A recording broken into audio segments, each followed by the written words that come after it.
पताको अर्धपताकः कर्दरीमुखः मयूराख्यो अर्धचन्द्रस्य व्यरालशुककुण्डकः मुष्टिस्य शिखराकस्य कपीतः कटकामुकः सूचीचन्द्रकला पद्मघोषकः सर्पशिराष्टकः मृगशीर्षकः सिंहमुखः काङ्गूलशैलपद्मकः चतुरो भ्रमरश्चैव हंसास्य हंसपक्षकः संदंशो मुकुलश्चैव ताम्रचूडकः त्रिशूलकः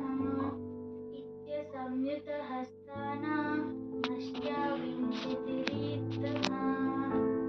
ఇప్పుడు నేను సంయుతహస్తాలు చెప్పబోతున్నాను.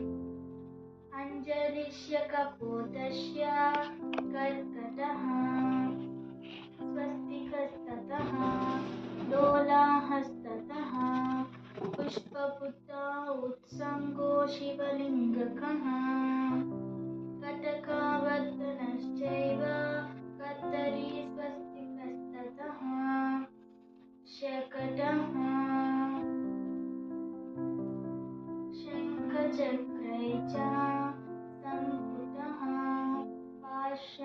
పాశాకీలకశ్చైవ మత్స్యః